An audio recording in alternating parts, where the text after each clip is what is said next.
Welcome to HSBC Global Viewpoint, the podcast series that brings together business leaders and industry experts to explore the latest global insights, trends, and opportunities.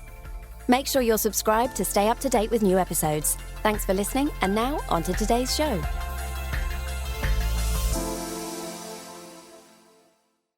This is a podcast from HSBC Global Research, available on Apple Podcasts and Spotify. However you're listening, analyst certifications, disclosures, and disclaimers must be viewed on the link attached to your media player.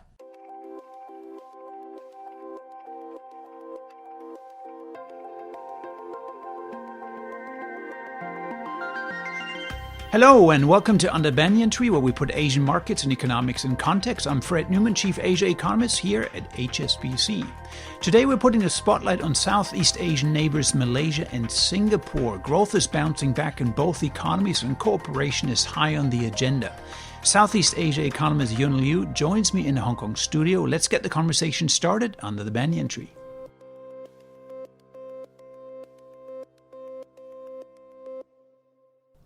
A few stats to set the scene before we kick off. Malaysia's economy is roaring, up more than 5% year over year in the first half of 2024.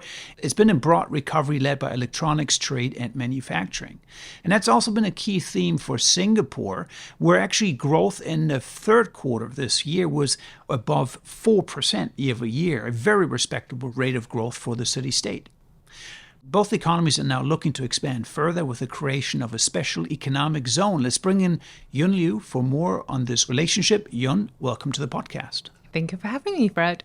So, Yun, you cover a number of the Southeast Asian economies, but we really want to focus on Singapore and Malaysia today. The growing ties, of course, and growing prospects for economic growth. But before we talk about the interrelationship between Singapore and Malaysia, let's just take stock of where we are in terms of the post-COVID recovery in both of these economies. How would you characterize, for example, Singapore's recovery through COVID-19 and after that? Well, actually, we saw quite a lot of good momentum just post-COVID in 2022. That was the first year when most of Southeast Asian countries started to open up. So 2022 growth was very nice to everyone. But in 2023, we saw the severe downturn in the global trade cycle, which dragged growth quite significantly in a lot of the export-oriented economies, so Singapore included, Malaysia included as well. But this year, for the past 6 months, we really see those two economies roaring back, riding on the back of this trade upturn again. So Singapore, focusing on Singapore, we had growth above 4% actually Correct. in the third quarter. That is for a economy of Singapore's development level, a very, very strong number indeed. What's been driving that growth? Yeah, so for a DM economy to grow above 4% on a year-over-year basis is quite decent, but it's almost entirely driven by the manufacturing revival. Really, we saw 2 quarters of outright declines in manufacturing activity, and finally, Singapore's manufacturing sector swung back to decent growth, and we're talking about almost 10% in just 1 quarter. 10% growth for manufacturing. Now, that's a good reminder because it suggests that when you think about Singapore, you think about services, financial services, very big financial services, of course, but tourism is very big, retail is very big, medical services very big. But what you're saying is that actually manufacturing is still an important part of the Singaporean economy. Exactly, yeah. So for Singapore, actually manufacturing accounts for over 20% of its GDP. And as you said, it's actually a well-diversified economy, not only within manufacturing, but also within services as well. So I think for the semiconductor story, Singapore has been slightly lagging behind peers like, Taiwan or Korea, but now it's really finally picking up. So you're saying semiconductors are part of the Singaporean manufacturing story. What other sectors in terms of manufacturing does Singapore still have a presence in? Because it's such a small economy and it's such a developed city-state. And, what other manufacturing actually still happens in Singapore? It was actually quite a well-diversified picture. We're talking about pharmaceutical manufacturing. We're talking about precision engineering. So it's a lot of those capital-intensive, at the very much high-end part of manufacturing. It doesn't really consume too much land, but a lot of it is high tech. Now, last question on Singapore. It's a geographically very small economy. And there's probably a risk that we're hitting growth constraints, isn't there? I mean, is there, there's a limited amount of people in Singapore. And of course, they've been also trying to regulate a little bit the immigration inflow because it needs to be sustainable. We've seen, obviously, lack of land. There's water resources. How much is Singapore bumping against its natural constraints there?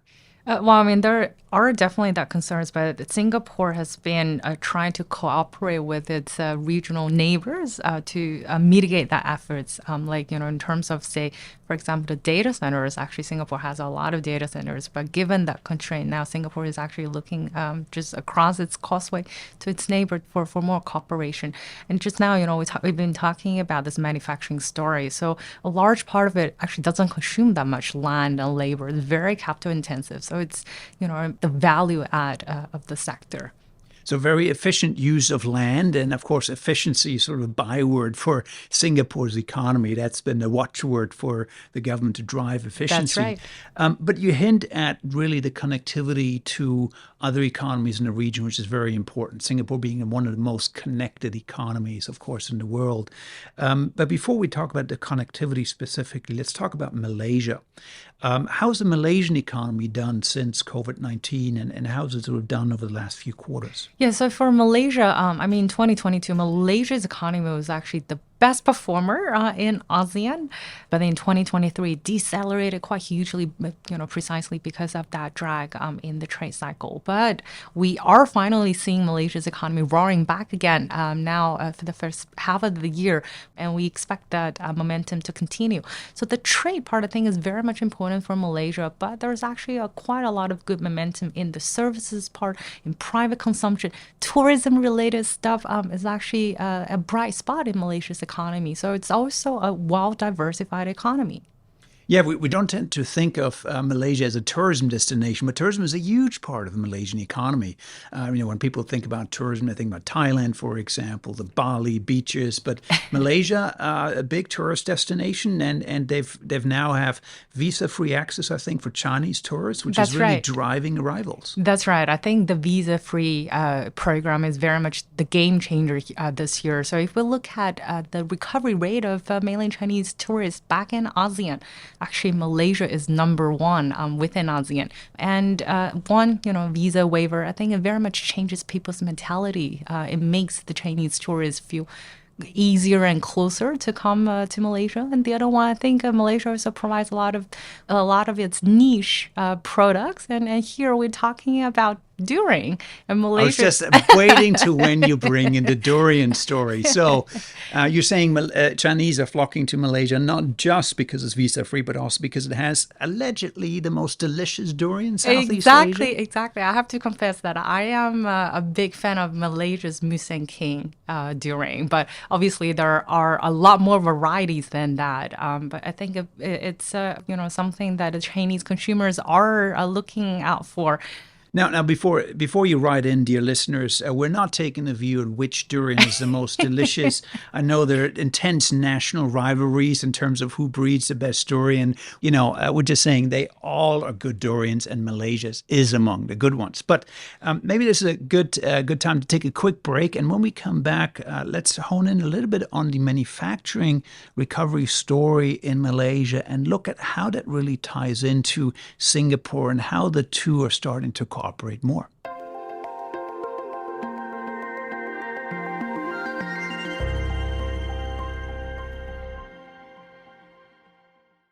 So, before the break, we talked about, Malaysian economy doing quite well, and we honed a little bit on services, tourism, for example. But of course, manufacturing is a big part of the Malaysian story as well. What are some of the sectors there that you see continuing to do well, and what's driving that? I think the electronic sector definitely is one of the bright spots here. And actually, not a lot of people know that Malaysia holds quite a significant part in this global tech supply chain. Well, still relatively labor intensive.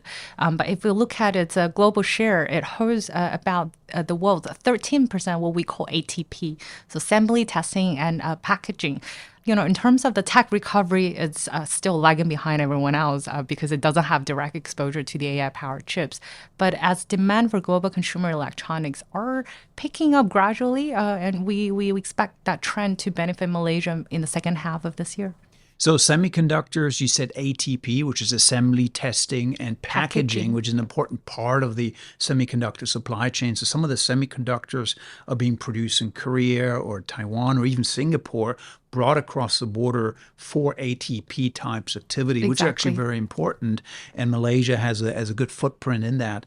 But outside of semiconductors, what are some of the other manufacturing sectors that are still doing well in Malaysia? Or is it mostly electronics story? I think for now, this story is still very much limited to the electronic story. The other thing that Malaysia is known for is being a net commodity exporter. But, in today's world, it probably doesn't really help it as much as, say, back in 2022.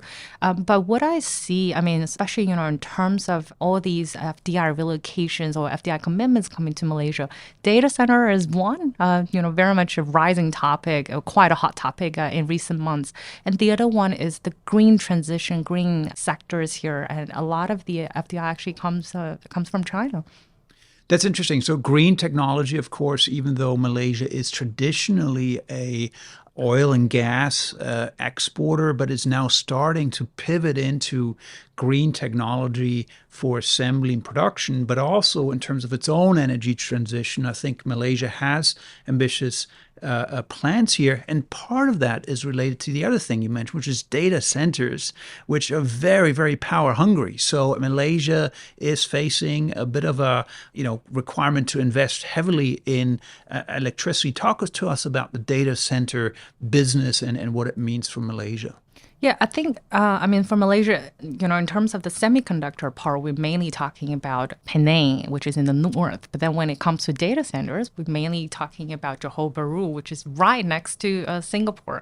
And for now, we see quite a lot of commitments from the big giants. We're talking about NVIDIA, talking about Google and Amazon. So I think the idea here is really, to set up that Johor, Singapore, SEZ, Special Economic Zone.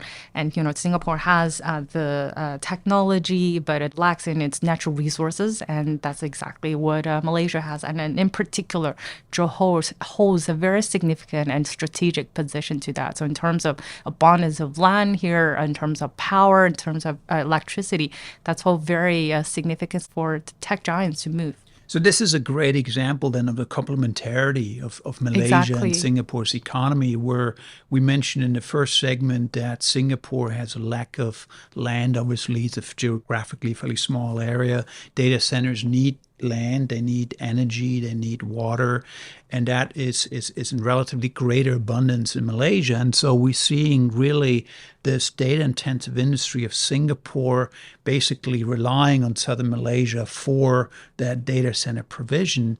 But you mentioned a word there, special economic zone. Tell us more about this. Is this an economic zone between Singapore and Malaysia? Where are we at in terms of negotiations, and what does this encompass?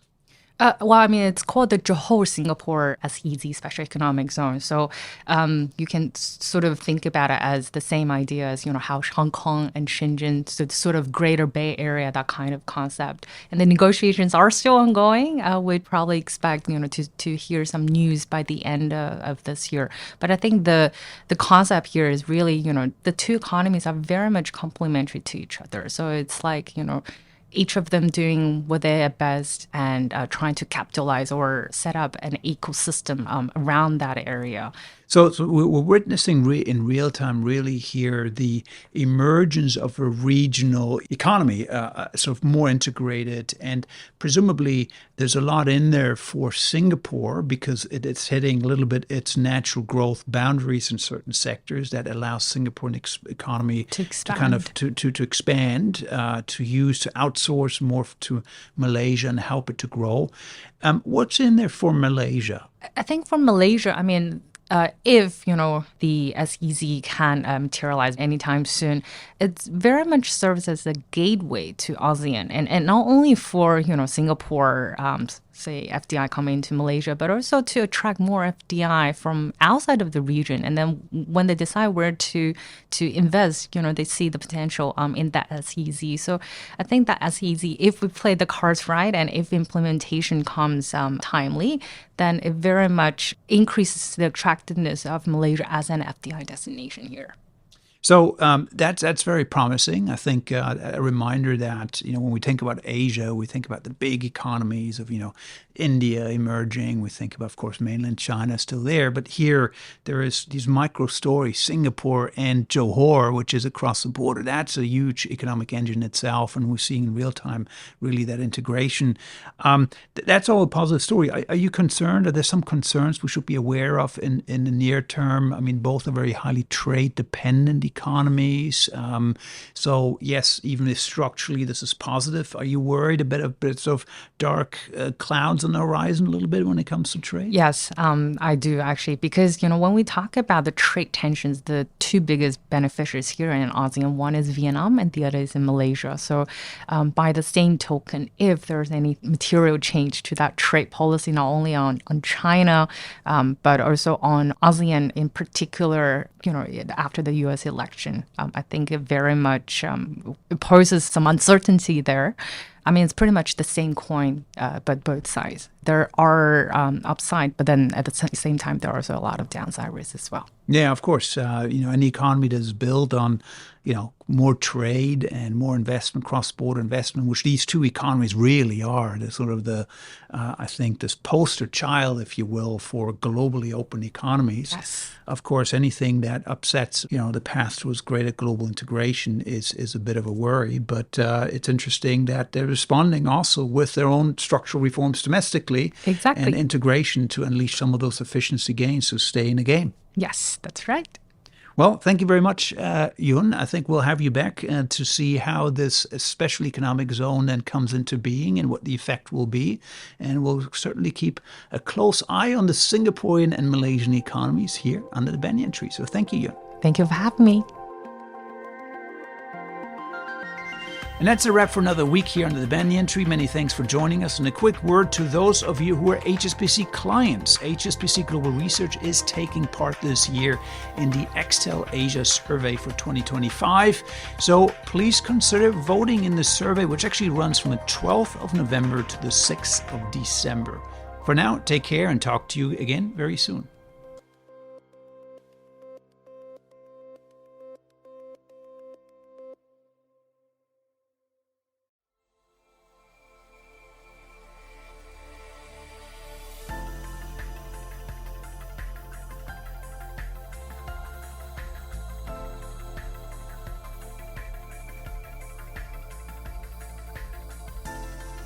Thank you for joining us at HSBC Global Viewpoint. We hope you enjoyed the discussion. Make sure you're subscribed to stay up to date with new episodes.